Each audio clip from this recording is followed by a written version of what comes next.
سلاو سپیده باش ایرو دهم روزه کو دری گمرک ابراهیم خلیل ناو دولتی دیسانیا خابور ولایت ترکیه هاتنو چون تدا هاتی راگرتن لبتن دوی ایواری دوان ده روزه دا دوی ایواری نزدیکی 2000 اتومبیلن بار هلگر اوین کو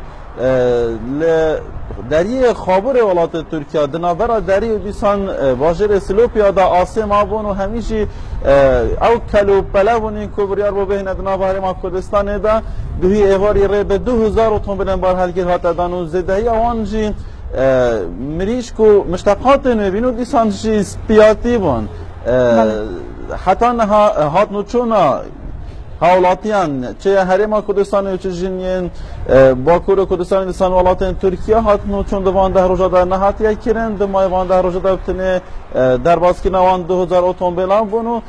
آوه که برچاو جزا خو حتی ابراهیم خلیل ده نها دا قرابالغ که زیده جالی اتومبیلان بار هرگیر و ده تدیتن الگوری او دیو چونن ما وقت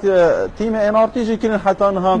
آماجین و کرن دری روژه و دانینن دیسان به هر کفت اجدایبون پیغمبر اسلام صلوات خدا سربن ایرو او دروژن به داشی چندین چالاکین آینی جالی اوقافا زاخو او دیسان رهبری روشنبری هنری و یکیتیا زاناین آین اسلام ببینه انجام دام اگر ره بدن من او چالاکین کو ایرو این روشن به داشی از برچاو بکن جوانا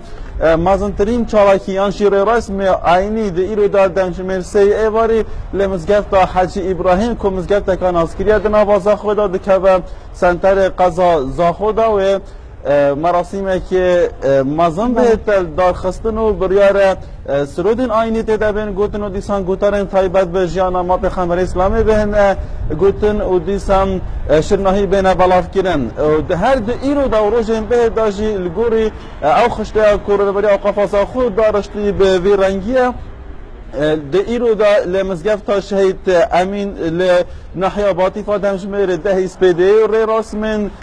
ساخت کردن یانجی پیروز کردن فاروق گلک سپاس گو زنیره کنه اچین لای هرش قادر لهولیر